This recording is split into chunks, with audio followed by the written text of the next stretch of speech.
Hi, and welcome everybody to another edition of the Winner's Circle Sports Betting Podcast. I'm professional sports handicapper Ross Benjamin of rbwins.com. And like every Thursday, I'm joined by Doug Upstone, one of the finest handicappers in the country, folks. And you can find him at docsports.com. Doug, exciting weekend coming up with the Kentucky Derby. We're going to touch upon that a little bit. We're going to have a couple Major League Baseball free picks for Friday, May the 6th, and we can discuss some NBA as well. But Doug, first and foremost, how are you, my friend? I'm doing well, Ross, and yeah, I'm excited for the Derby. Well, and the other thing that goes along with this on Friday is let's just call it the female version of the Kentucky Derby, which is the Oaks. So that's the best 3-year-olds, female horses, and that runs on Friday. And in fact, probably 10 minutes before with this video, I just put together who I'm going to take on Friday for that race. Good. So yeah, so excited for that, and those picks will be up at Docs, by the way, too, for Friday. So yeah, it's gonna be a lot of fun this weekend. And hey, we got Mother's Day, all the mothers, and especially like wives like ours putting up with us doing this nonsense for years, and all the hours and all the time. They deserve all the credit in the world, man. They deserve to be ordained as saints when they're here on this earth right now. So anyway, I know the feeling, Doug. We're very fortunate, let's put it this way, to have wives that understand and support us in our venture too. They're a rare breed in this industry. Anyway, Doug, golf tournaments going on too throughout the summer. Tell the folks a little bit about what you might have coming up in the PGA this weekend. Yeah, well, for me, that's already set sail, but it was the Wells Fargo. Okay, that's because I do mine for tournaments, and the tournament started earlier this morning. So yeah, so that's but in a couple of weeks we got the PGA Championship coming up, and so that's one of the majors, and that'll be a good one. It's at Southern Hills in Tulsa. It's a very difficult golf course. Tiger Woods has played some practice rounds, so there are plenty of rumors he's going to play there as well. And I actually got a couple of friends that are going to be at that tournament and stuff. So that'll be really interesting. I've been to a PGA once, a major tournament. It was in Chicago, and it's just if you've been to golf tournaments of any kind, it's the same thing. When you go to something that's bigger, it has a bigger feel about it. So, and the PGA is probably the weakest of the 4 majors, but I think it was a smart move to move it to May because it's right in the middle of the golf season still. So good move, and it'll attract the top field, and the John Rahms and stuff like that will be among, and Scotty Schefflers will be the people that will be people looking at for favorites to bet. Yeah, there you go. I mean, and again, folks, you could find Doug's PGA events picks every week over there at docsports.com. Like he alluded to, he's a tournament player, which means his picks are usually all set by Wednesday, and then they're after the first round goes off. It's a done deal. They go up Wednesday, and you have until the first tee time of whatever player that I have on Thursday to purchase them, which a number of people continue to do. I got the okay from Docs to set the timer that way, so that even though it goes off the board somewhere else on one of their things, I'm able to do it up until whatever player that I have the first tee time. And of course, I leave a 10-minute window for anybody who wants to purchase, so they of course can place the bets. Absolutely. Absolutely. So Doug mentioned his buddies are going to the PGA Championship in a couple of weeks. I just want to let you know, folks, if you haven't been watching these podcasts over the last couple of years, you'll be hard pressed to find a guy who gets his buddies and more in trouble with the wives than Doug Upstone. So that's probably why he did not get invited to go with his buddies, because he just seems like when Doug gets together with his buddies, he's the ringleader and he's also the scapegoat at the same time. It's what it is. I'm kind of like from the Pigpen from the Charlie Brown. I just have a cloud over my head, and I just get it. I get other people get in trouble just by hanging around with me. So that's kind of what the problem is. And I, for the life of me, don't have an ID. You think I don't know about sometimes when I have hot streaks? I have no idea when these other things happen. No clue, no idea.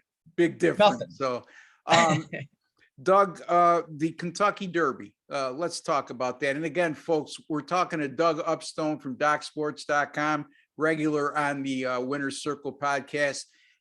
Normally every Monday and Thursday, he's going to cut down to one time a week starting next week on Thursdays. And then we're going to reconvene twice a week during football season. So typically a slow time of year, and even us that work 7 days a week. And this business is a 24/7 business. We need a break at times, and we need to regenerate. And the summertime is just the baseball season, and it gives us a chance to do just that. But anyway, Doug, before we get to the Major League Baseball free picks, tell us a little bit about the Kentucky Derby, where you could steer folks, maybe some betting tips without giving away your actual picks on the race. I could tell you this, folks. Doug had the trifecta in last year's Kentucky Derby. He gave it to me, and he gave it to me, and for whatever reason, I got sidetracked. And when I went to put it in, it was too late, and the damn thing hit. So anyway, Doug, take it away on the Kentucky Derby 2022. Sure, Ross. Well, the first thing just want to make everybody aware of is that the premise of what I do is more geared towards the beginner to modest player. Okay, there's people in this business that are absolute monster experts. Okay, I am not going to even pretend to tell you that I am in their league, but I do understand the horse racing business. I understand there's different ways to bet it. And you know what? Everybody's got to do it the way that they feel best. Okay. But I try and get it to where a person has more. The most important thing to me about horse racing, Ross, to be honest with you, is I want people to have fun.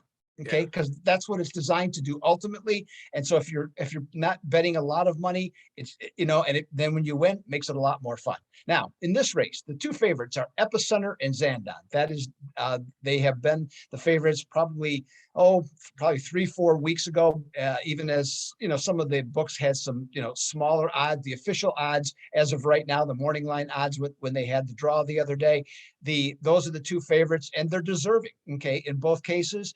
One of the things though, that's interesting about this, and Ross, this is numbers that you'll like, is that, both have absolutely fantastic trainers. One's in the Hall of Fame. The other one has won the Eclipse Award 4 different times for the best trainer of that particular year. They have both been to the Derby with a horse 15 times, and neither one has won. Okay. Wow. So they're a combined 0 for 30 going. Now, in each case, though, the horse they're taking this time is the best horse that they have had.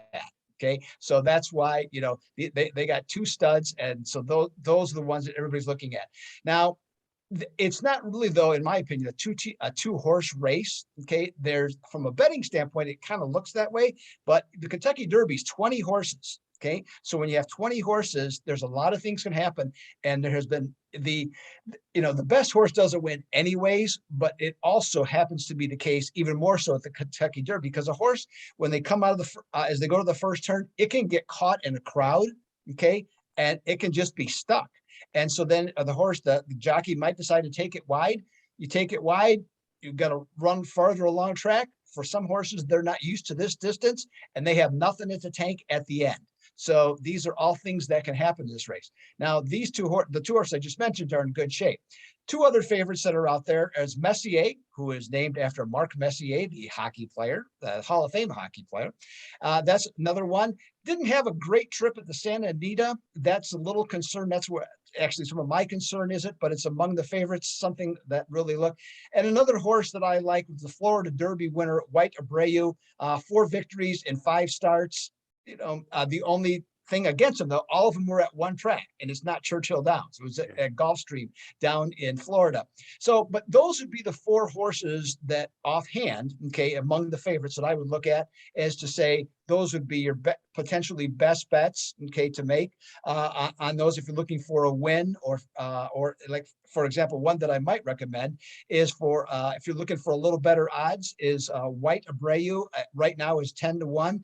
And if you're interested in, like, for example, to make a win, place, and show bet, might not be a bad choice. Okay, from that standpoint, has longer odds. But any of these 4 horses I would consider in any types of exacta or trifecta, or in some cases superfecta.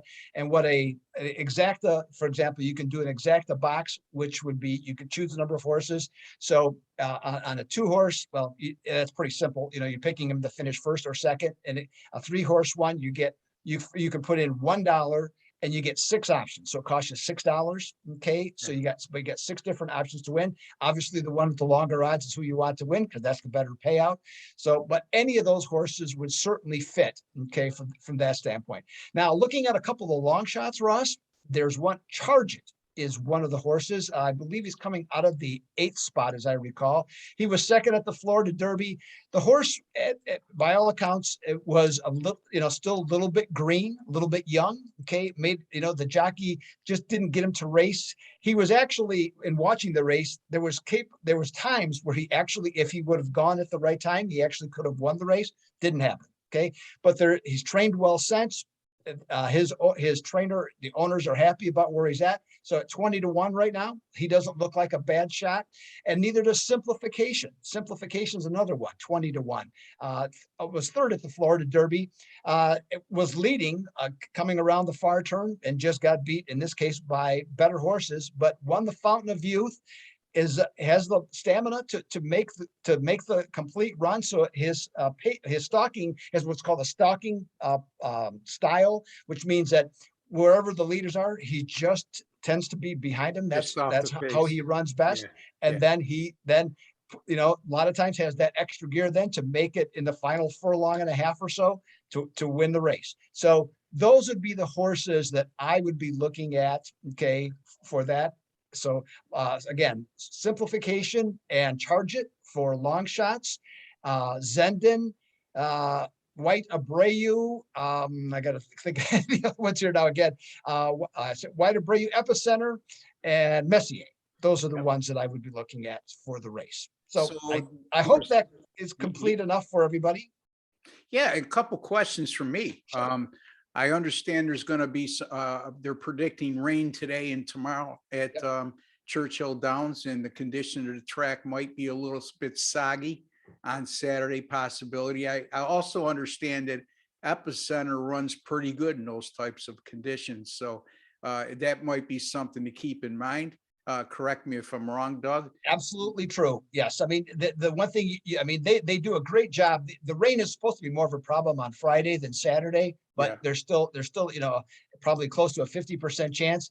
I have not looked at the weather report to see, what times of day yet, and that's why I have not finalized my selections completely yet.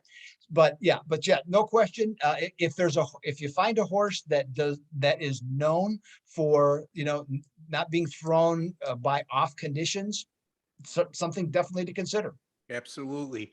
2 other questions I have. Number one, in your opinion, who's the horse or a couple of horses that have faced the toughest competition in the field to this point? And again, we're talking about 3-year-olds with limited starts. And secondly, if indeed you know the answer to this, who has the best buyer speed ratings in the race?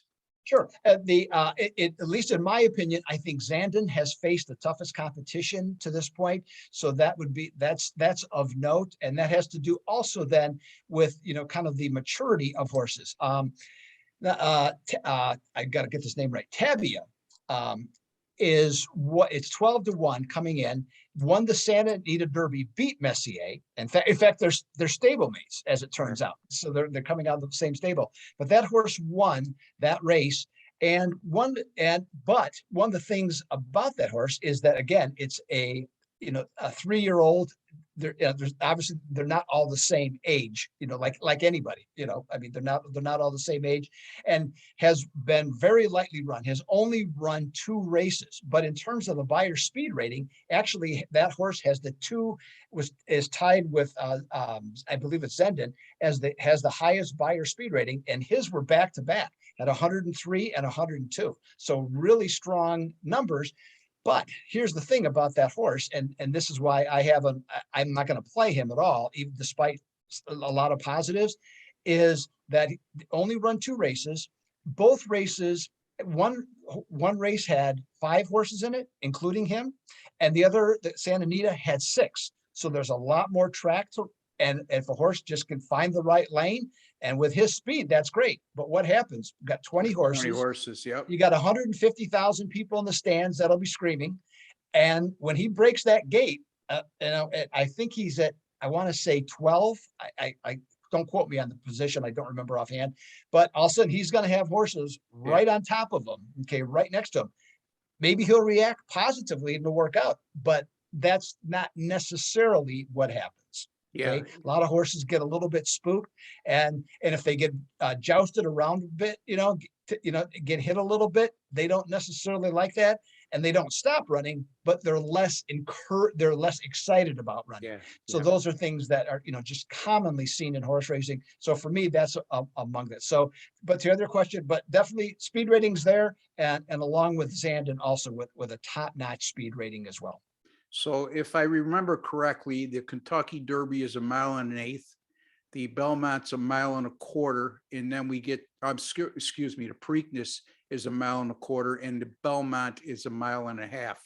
So another thing, not only is this horse run 2 races against a limited amount of entries, but what was the distance he ran at? That's I don't recall that.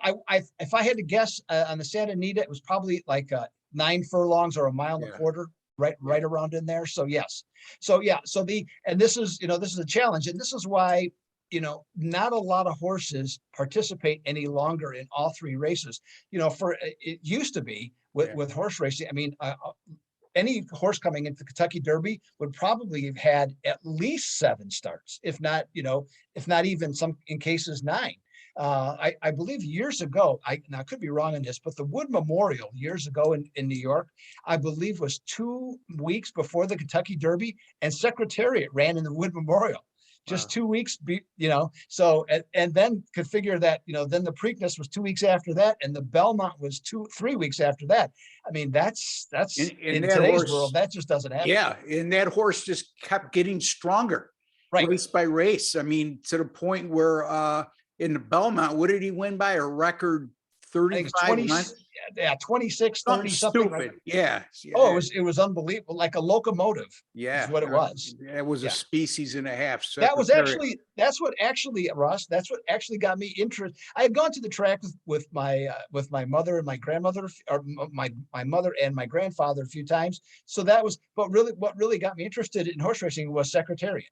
That's what I watched, those races, and fell in love with that horse. And, anything to do with that horse, I've always either read or, the movie or anything about it. I've always been enchanted by it. Yeah. Sort of like Joe DiMaggio's 56 game hit streak. I don't know if we'll ever see a horse that dominated in big races like Secretariat again. Just a phenomenal animal. And, we didn't fully appreciate his accomplishments at the time, but here we are. I don't know. It's got to be 40 years later. 1972. Close. Yeah. 40 years later. And we're 50 years, actually. 50 years. And wow, seems like yesterday. Anyway, and I know you young folk. By the way, Doug, we have to, by request of one of our viewers, he finds us to be boring because he thinks we make up words. So we're going to have to dummy things down a little bit, buddy. So everybody can understand what we're talking about. And it's just a side joke, folks. I'm just joking here. All right, let's get to our Major League Baseball free picks. We spent a lot of time on a Derby. I'll touch upon the NBA on tomorrow's podcast with Chip Chirimbus. So let's get right to the meat and potatoes here and what Doug Upstone likes in Major League Baseball on Friday, May the 6th. Well, Ross, what I'm looking at is game 2 between Tampa Bay and Seattle. Now, the Mariners, as we do this video, they're coming home on Thursday to start the series, and they're coming off a rotten road trip. They went 2-7 on the trip, didn't hit well, didn't pitch well, didn't do much of anything. But they're back in Coffee Town, Ross. So they're 7-2 at T-Mobile Stadium right now, and they're averaging 6.2 runs per game. Now, Tampa Bay is in the midst of a 10-game road trip, or to use the right word, road excursion. I can use that word, can't I? Okay, I thought so. But they swept Oakland. Okay, and so now they're 6-3 on the road. Their anticipated starter is Josh Fleming, and his ERA is 6.29. Not good. It gets worse, folks. As a starter, he's made 2 starts. His ERA is 10.29, which means he could fit right in immediately to be a Cincinnati Red starter.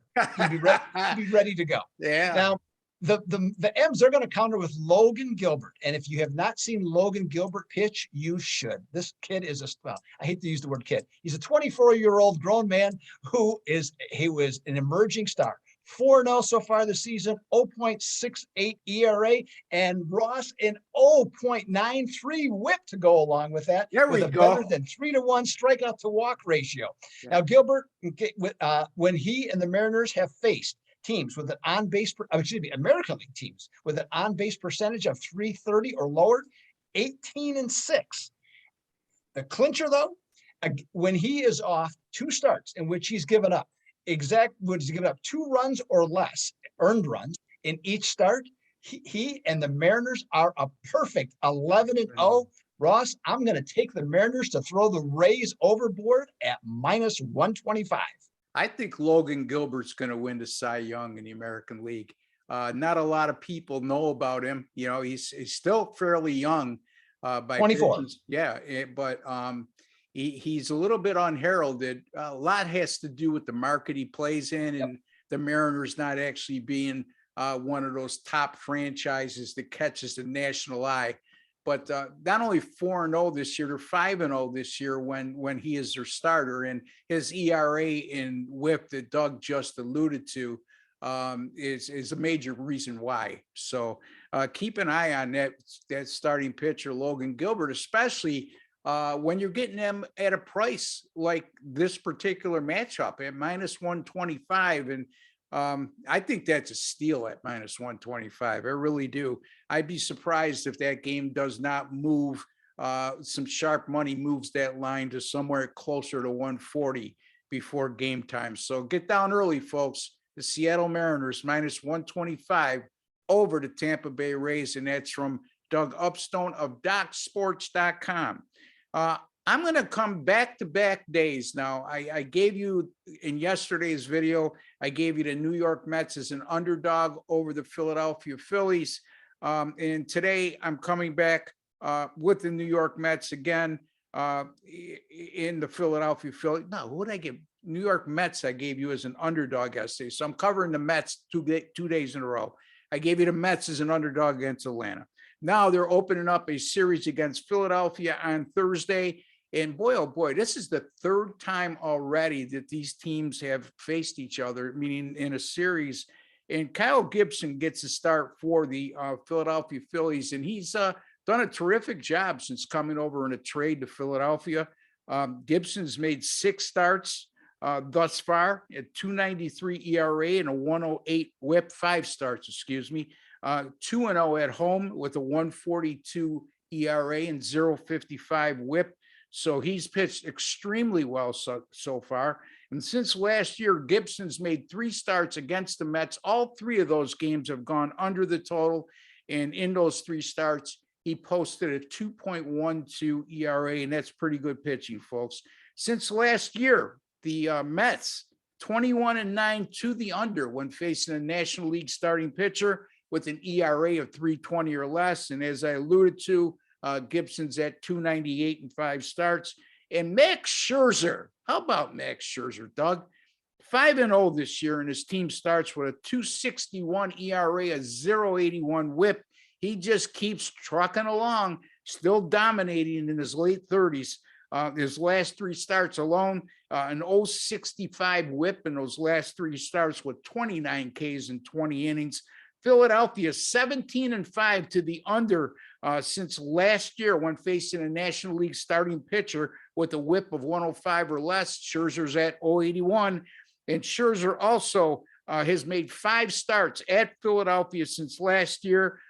4 of those starts went under the total in his 1.33 ERA and 0.88 WHIP in those starts were a major contributor to those low scoring affairs. So you guessed it, folks. I'm going with the Mets and the Phillies under 7.5.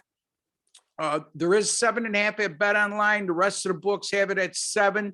So before I'm accused of trying to give myself the best advantage, which I am, that line is out there at the time of the recording. But if you get it at 7, it's okay. I still like that game to go under the total of 7 or 7.5. And Doug Upstone's on the Seattle Mariners -125 over the Tampa Bay Rays. Doug, tell the folks what you got coming up over the next few days, how you've been doing of late, and where they could find you, my friend. Yes, I mentioned Kentucky Derby picks or Churchill Down picks both Saturday and Friday. So those will be available, and they're just $25. And also on Saturday, I won't have just the Kentucky Derby. I'll be looking at a couple other races as well. There's some other high end stakes races, so you get some extra value for that $25 of some more races to follow along with too. Now, Major League Baseball last week, Ross, 61.5%. Okay, as I mentioned on Monday, making some progress. Going to try and continue that coming into the weekend for sure. And then no basketball, no NBA basketball on Thursday. That's okay. We got Friday, Saturday, and we'll continue for a while now. And I have just continued, Ross, up to 51-23 in the NBA. Good for you, my friend. 69+% or right around there is where it's at, up over $8,600 worth of profit. And I am looking at, I'm not for sure yet, either Friday or Saturday, I will have a 7-unit best bet, one of my top plays of the NBA playoffs, and one of for the year as well. So it's just a matter of just like whatever number on either day that I'm looking at. If I get it, I'm gonna pound it. And so look to continue to just crush NBA basketball since January 21st. That's a long time to put those kind of numbers up. That's no fluke when it lasts that long, folks. So Doug Upstone at DocSports.com, one of the finest handicappers in the country. A lot of good stuff coming up, and a guy who's got a proven track record over the years. I'm doing pretty good myself, Doug. 10-3 with my last 13 in Major League Baseball. My NBA, I did lose with the Dallas Mavericks yesterday. I gave them out as a free pick, and then I used them as my pay selection, just folded down the stretch. Hey, it happens. 25-13 with my NBA picks since April 1st. That's good for 66%, folks. That's not that bad. By the way, my Major League Baseball free pick today that I recorded yesterday was on the Mets over the Phillies. I got confused with the days, so pardon my mistake. 10-star top plays. Doug, I had a 10-star top play yesterday, and I had it in the NHL. I had the Minnesota Wild and the Minnesota Wild and St. Louis game to go over 6. Okay. Final score was 6-2. So we cashed in there. So that makes me 19-3 with my last 22 10-star top plays in all sports. That includes 9-0 with my last 9. And folks, I don't give out big chalks, meaning on the money line. And also, folks, I don't give out a 10-star top play every day. And I never give out more than one in a day. So when I isolate one of those games, you got to jump on. I got another 10-star top play in the NHL going tonight. I'll have a 10-star top play in the NBA on Friday and Saturday. So just keep an eye there. rbwins.com, where I'm guaranteeing all my daily and single game and multi-game packages. If you lose, you don't make a profit, I will credit your account back for the exact purchase price in which you spent, and you can use that toward any future purchases you wish.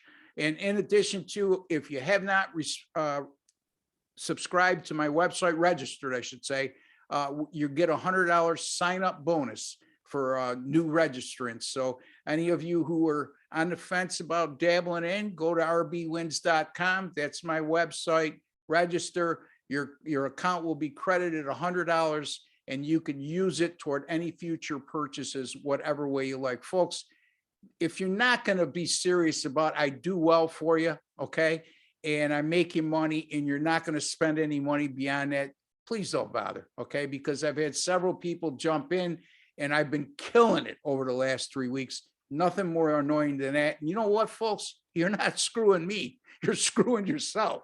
So in any event, until the next time, for Doug Upstone and Ross Benjamin, like to wish each and every one of you all the very best. If you haven't subscribed to our YouTube channel, take a second to do so. Costs you absolutely nothing. Hit that notification bell. You'll be alerted right away, and give the good guys a like for our efforts, just as a small token of your appreciation. Take care and God bless, folks.